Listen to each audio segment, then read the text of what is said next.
प्यारे मेरे सहयोगी मित्रों, नमस्कार। मैं प्राध्यापक Vikas Kadam, roll number 13, assistant professor, Shri Guru Gobind Singh ji पत्रकारिता महाविद्यालय, मालेगांव रोड, नांदेड़। यहाँ पर असिस्टेंट प्रोफेसर करके मैं जॉब करता हूँ। डॉक्टर बाबा साहेब अम्बेडकर मराठवाड़ा यूनिवर्सिटी के तहत यूजीसी एचआरडीसी की ओर से जो पिछले 2 अगस्त से 8 सितंबर 2021 तक जो 5th इंडक्शन प्रोग्राम चल रहा है, उसके तहत मैं आज मेरा माइक्रो टीचिंग प्रोग्राम यहाँ पर आपके सम्मुख रख रहा हूँ। मेरे माइक्रो टीचिंग प्रोग्राम का आज का विषय है रेडियो समाचार। हम सब जानते हैं कि रेडियो आज हमारे जीवन का एक अभिन्न अंग बन गया है और रेडियो की जो पहुंच है वो दूर दराज तक है। वो चाहे शहर हो, गांव हो, देहात हो, खेत हो, खलियान हो, जहाँ कहाँ भी इंसान अपना वास्तव्य करता है, जहाँ कहाँ भी वह घूमता है, वहाँ वह रेडियो की जो सुविधा है, रेडियो का जो लाभ मिलता है, वह उसे उपलब्ध होता है।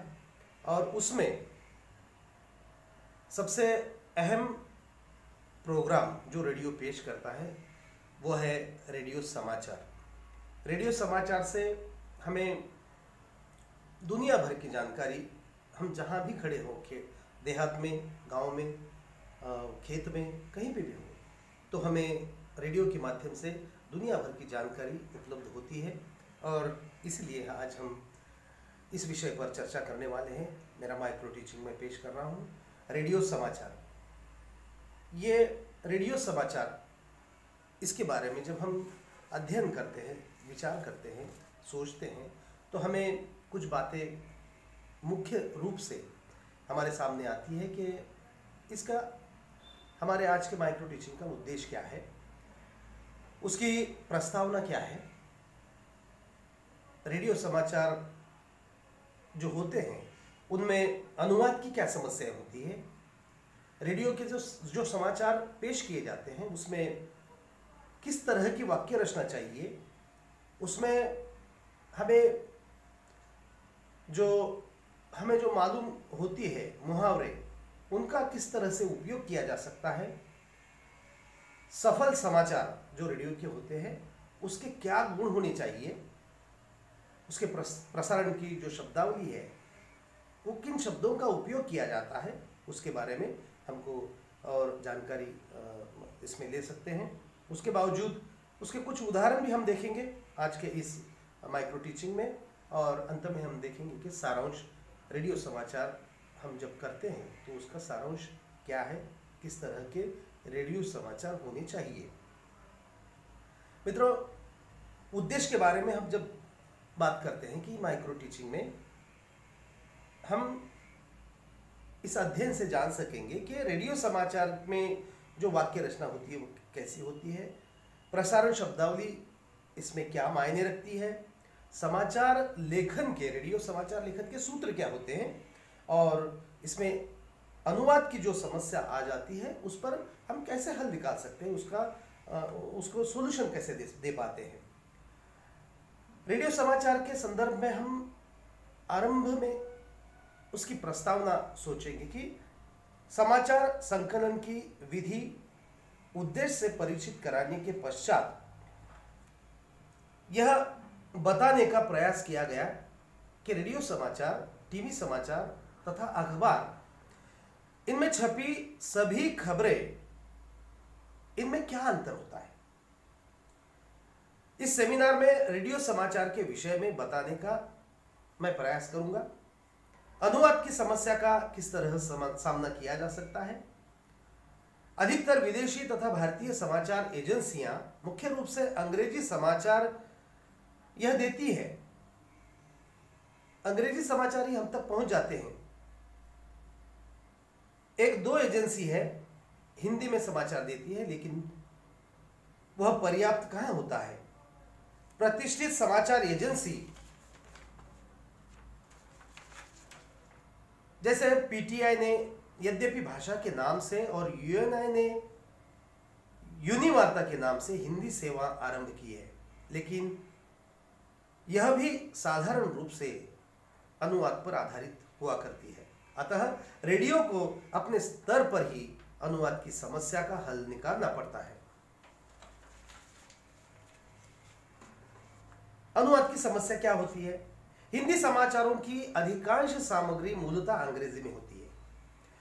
यहां तक कि ज्यादातर समारोह अंग्रेजी भाषा के माध्यम से ही संपन्न कराए जाते हैं। अतः हिंदी में रेडियो समाचार बनाने के लिए अंग्रेजी का अच्छा ज्ञान होना बहुत जरूरी होता है। इतना ही पर्याप्त नहीं, अंग्रेजी से हिंदी में अनुवाद करने की दक्षता भी हमें लेनी चाहिए। वर्षों काम करने के बाद भी ऐसा देखा गया है कि कुछ लोग कुछ का कुछ अनुवाद कर लेते हैं और समझने वाले को इसमें बहुत बड़ी दिक्कत आ जाती है।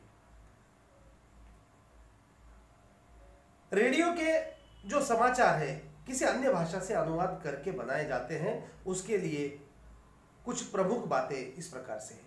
अंग्रेजी में उपलब्ध समस्त सामग्री के केवल मुख्य अंश को ही ध्यान में रखना चाहिए। उसी अंश का संक्षेप में अनुवाद होना चाहिए। दूसरी बात है कि जिस विषय से संबंधित अनुवाद किया जाना है उससे संबंधित तकनीकी शब्दों की जानकारी हमें हासिल करनी चाहिए। समाचार को रोचक बनाने के लिए जिस भाषा में अनुवाद किया जाना है उसी भाषा के मुहावरे, विशेषणों आदि का उपयोग हमें करना पड़ता है। मित्रों, अनुवाद के क्षेत्र में एक और प्रवृत्ति देखने को मिलती है। अंग्रेजी शब्दों व हिंदी में अनुवाद तो किया जाता है, परंतु कभी कभी आधा शब्द अंग्रेजी और आधा शब्द हिंदी में कहने की परंपरा शुरू हो गई है।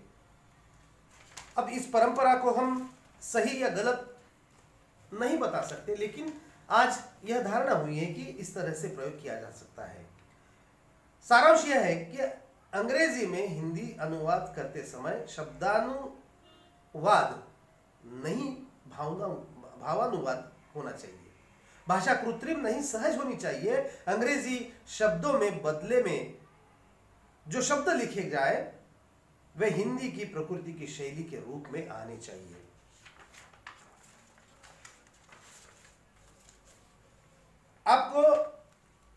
आप जो करना चाहते हैं वह स्पष्ट और संक्षिप्त में होना चाहिए। समाचार में विचारों का प्रवाह सहज होना चाहिए। मिश्रित वाक्यों को तोड़कर सरल वाक्यों में बदल देना चाहिए। वाक्य सकारात्मक होने चाहिए, न कि निषेधात्मक, नेगेटिव वाक्य नहीं होना चाहिए। इस तरह से जो बातें हैं वो हमें ध्यान में रखनी पड़ती है जब हम रेडियो के समाचार लिखते हैं। वाक्य में हमेशा सकारात्मक होना चाहिए। ये कम शब्दों में लिखे जा सकते हैं। इसके विपरीत नकारात्मक वाक्यों में ज्यादा शब्दों का प्रयोग करना पड़ता है। इस प्रकार नकारात्मक वाक्य समय तो अधिक लेते हैं, उन्हें समझने भी बहुत बड़ी दिक्कत होती है। जटिलता भी वाक्य रचना का एक बड़ा दोष है, वह भी रेडियो समाचार में हमें टालना चाहिए। कहने का तात्पर्य यह है कि रेडियो समाचार की भाषा में व्याकरण के नियमों का पालन उतना जरूरी नहीं जितना यह आवश्यक है कि आप जिस ढंग से लिख रहे हैं वह सुनने वाले की समझ में आ रही है या नहीं। कोई आवश्यक नहीं कि रेडियो समाचार का वाक्य कर्ता से प्रारंभ होता है। जहां जैसी सुविधा हो या जैसा प्रसंग हो, कर्ता, कर्म, क्रिया, अपादान आदि किसी से भी यह वाक्य की आप शुरुआत कर सकते हैं। मुहावरों का प्रयोग जो है रेडियो के समाचार में हमें ज्यादातर करना चाहिए। ज्यादातर अंग्रेजी मुहावरे जो हैं उनका जैसे के तैसे अनुवाद करना इसमें संभव नहीं है, उचित नहीं है। वास्तव में एक भाषा के मुहावरे का दूसरी भाषा में अनुवाद संभव नहीं है। जैसे लोग टू प्ले विथ फायर का अनुवाद आग से खेलना करते हैं, यह सही नहीं है। तो अनुवाद के बारे में भी हमको अच्छी तरह से जानकारी रखना बहुत जरूरी होता है।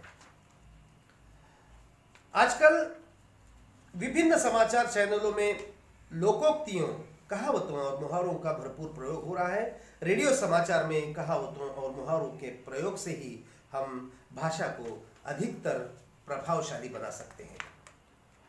अभी सफल समाचार किसे कहते हैं? रेडियो में जब हम सफल समाचार की बात करते हैं तो समाचार तथ्यों पर आधारित होनी चाहिए, कहीं सुनी बातों पर नहीं चलते।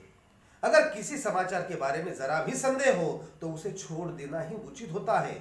समाचार का सटीक होना चाहिए। समाचार के वाक्य बहुत बहुत छोटे छोटे चाहिए। एक्टिव वॉइस में यह वाक्य लिखने चाहिए। बहुत सारी बातें हैं जो हमें रेडियो समाचार में लिखने के लिए उपयुक्त होती है। इसमें प्रसारण शब्दावली का भी हमें ध्यान रखना होता है कि किन शब्दों का प्रयोग इसमें करते हैं। रेडियो समाचारों में कुछ तकनीकी शब्दों का भी प्रयोग किया जाता है, जिसमें एक्चुअली एंड बाइट, दूसरा एंकर, असाइनमेंट डेस्क, या फिर बैकग्राउंड, या फिर बीट और बाइट। ऐसे बहुत सारे जो शब्द है जो हम इसमें यूज कर सकते हैं। इसमें समाचार लिखते समय वह हमें काम आते हैं, जिसमें जैसे क्लोजअप है, कैरेक्टर जनरेटर है, क्रोमा की है, कॉपी है, और ऐसे शब्द जो है हम इसमें इस्तेमाल करते हमें दिखाई देते हैं। अंत में मैं आपको इसके ऊपर बहुत सारा हम जानकारी दे सकते हैं, लेकिन हमें माइक्रो टीचिंग का समय ध्यान में रखते हुए हमको कुछ बातें यहाँ पे संक्षिप्त में रखना बहुत ज़रूरी होता है। अंत में सारांश अगर मैं कहना चाहूँ तो इस समाचार लेखन की जो प्रक्रिया है, इसमें कुछ विशेष तत्वों की विवेचना की गई है। रेडियो में समाचार लेखन की प्रक्रिया दूरदर्शन तथा अखबार से बिल्कुल भिन्न होती है। रेडियो में कई बार अंतर्राष्ट्रीय तथा राष्ट्रीय समाचारों के फीड अंग्रेजी में आते हैं। और अनुवाद की समस्या, अनुवाद में किन बातों का ध्यान रखना चाहिए, यह भी बातें हमने यहाँ पे ध्यान में रखी। इसमें जो प्रश्नावली आती है, शब्दावली आती है, इसके बारे में हमने